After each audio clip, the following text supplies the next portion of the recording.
ഒരു മാസത്തിലേറെ നീണ്ടുനിന്ന നിയമസഭാ തെരഞ്ഞെടുപ്പ് പ്രക്രിയ അവസാനിച്ചിരിക്കുകയാണ്. 5 നിയമസഭകളിലേക്ക് നടന്ന തെരഞ്ഞെടുപ്പാണ് ഇന്ന് ബംഗാളിലെ രണ്ടാം ഘട്ടത്തോടുകൂടി അവസാനിച്ചത്. ഇനി അടുത്ത മണിക്കൂറുകൾ എക്സിറ്റ് പോളുകൾക്കുള്ള കാത്തിരിപ്പാണ്. തെരഞ്ഞെടുപ്പ് കമ്മീഷന്റെ നിയന്ത്രണം അനുസരിച്ച് 6:30 മണിക്ക് എക്സിറ്റ് പോളുകൾ പുറത്തുവിടുവാൻ കഴിയുകയുള്ളൂ. കൃത്യം 6:30 മണിക്ക് തന്നെ ആദ്യ എക്സിറ്റ് പോൾ ഫലം പുറത്തുവരും. അത് വോട്ട് വൈബിന്റെ എക്സിറ്റ് പോളാണ്. ന്യൂസ് 18 കേരളത്തിലൂടെ മാത്രമായിരിക്കും വോട്ട് വൈബിന്റെ എക്സിറ്റ് പോൾ ഫലങ്ങൾ പുറത്തു വരുന്നത്. ഒരു വോട്ടെണ്ണൽ ദിവസത്തെ ആകാംക്ഷയോടെ തന്നെ പ്രേക്ഷകർ കാത്തിരിക്കുന്ന എക്സിറ്റ് പോൾ ഫലങ്ങൾ പുറത്തു വരാൻ ഇനി 25 മിനിറ്റ് മാത്രമാണ് ബാക്കിയുള്ളത്. വളരെ കൃത്യമായി, വളരെ ആക്യുറേറ്റ് ആയി തയ്യാറാക്കിയ എക്സിറ്റ് പോൾ ഫലമാണ് പ്രേക്ഷകർ 25 മിനിറ്റിനുള്ളിൽ ന്യൂസ് 8ന്റെ സ്ക്രീനിൽ കാണുക.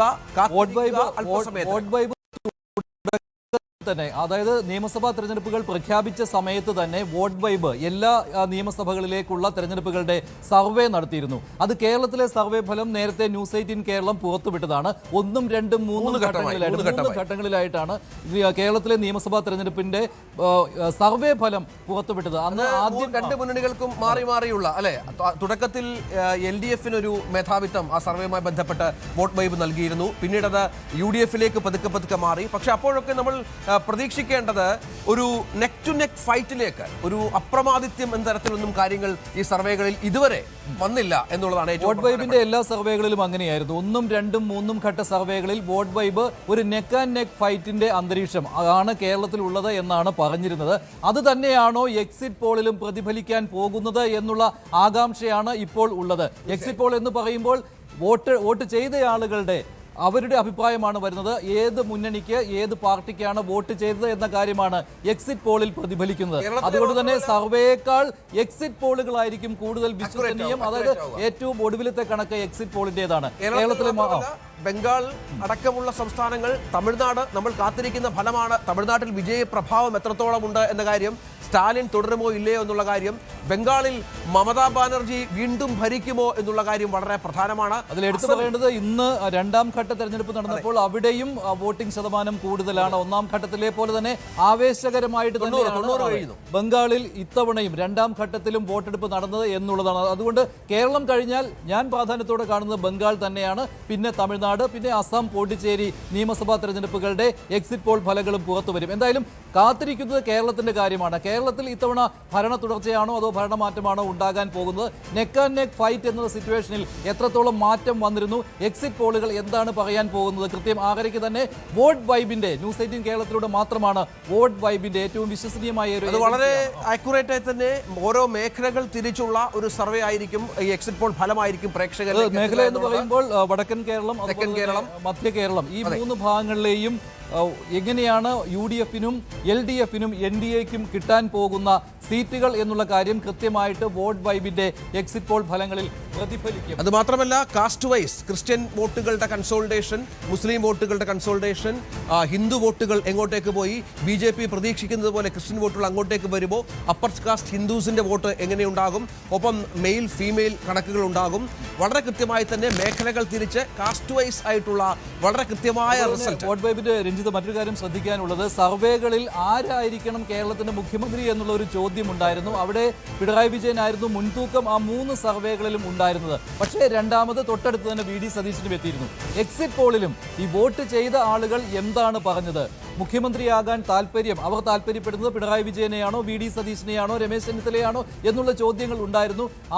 തുടങ്ങിയ ചോദ്യങ്ങൾ ഉണ്ടായിരുന്നു. അതിൽ ഏത് ആർക്കാണ് മുൻതൂക്കമുള്ളത് എന്ന് എക്സിറ്റ് പോൾ ഫലങ്ങളിൽ പ്രതിഫലിക്കും എന്ന കാര്യത്തിൽ സംശയമില്ല. ഒന്നാം ഘട്ട സർവേ ഫലങ്ങൾ, രണ്ടാം ഘട്ട, 3 ഘട്ടമായ സർവേ ഫലങ്ങളിലും പിണറായി വിജയനും ഒപ്പം സതീശനുമായി നെക്ക് ടു നെക്ക് ആയിരുന്നു. ആദ്യഘട്ടത്തിൽ പിണറായി വിജയൻ മുന്നിൽ വരുന്നു, പിന്നീട് സതീശന് ഒരു ചെറിയ നാരോ എഡ്ജ് ഉണ്ടാകുന്നു. അങ്ങനെ കേരളത്തിലെ മുഖ്യമന്ത്രി പോരാട്ടത്തിലും ആരാണ് മുന്നിൽ എന്നുള്ള കാര്യത്തിൽ വളരെ വ്യക്തമായി തന്നെ ഞങ്ങൾ പ്രേക്ഷകർ വേണമെങ്കിൽ ആ ഡേറ്റ് ഒന്നോടെ ഓടിച്ചു നോക്കാം. കാരണം ഇനി 25 മിനിറ്റ് സമയമുണ്ട്.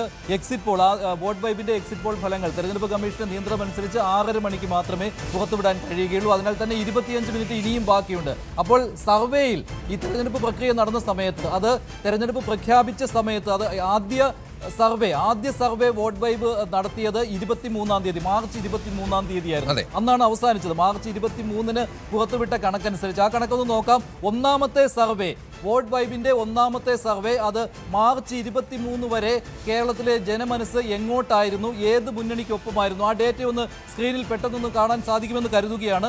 ആ ഡേറ്റ അനുസരിച്ച് LDF 71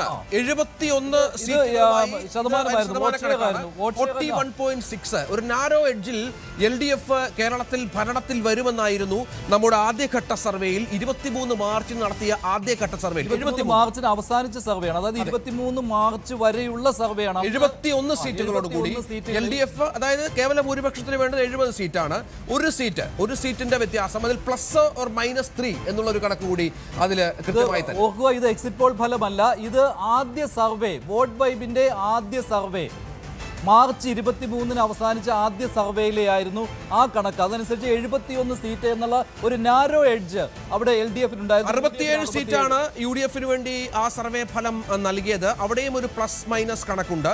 ഒപ്പം 3 സീറ്റുകൾ അങ്ങനെയാണെങ്കിൽ LDF ചിലപ്പോൾ 68 ആകാം, ചിലപ്പോൾ 74 ആകാം. UDF 67 ആയിരുന്നു അന്ന് പറഞ്ഞിരുന്നത്, അത് വേണമെങ്കിൽ 70 ആകാം, ചിലപ്പോൾ 64 ആയിട്ട് കുറയാം. NDAക്ക് 2 സീറ്റ്. ഇത് മാർച്ച് 23 കണക്കനുസരിച്ച് ആ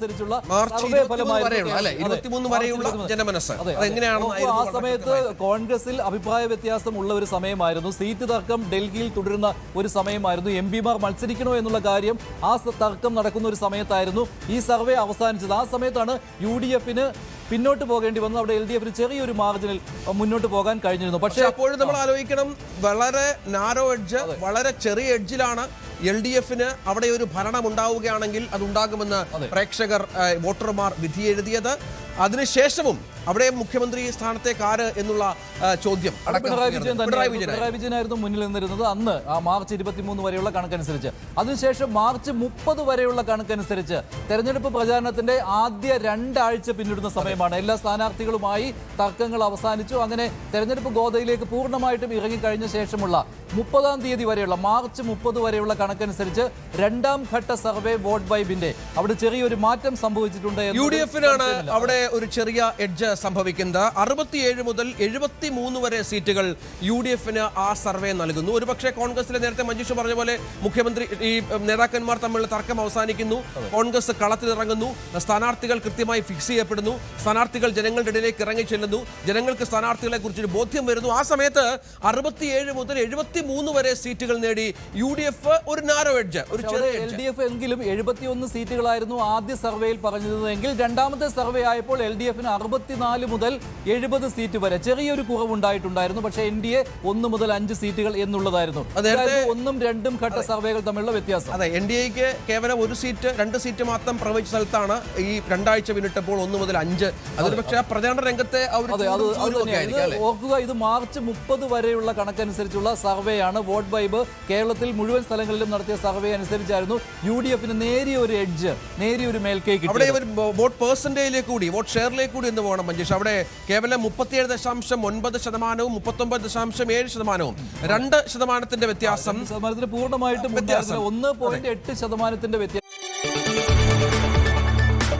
കൂടുതൽ വാർത്തകൾക്ക് News 18 Keralam YouTube channel subscribe ചെയ്യുക.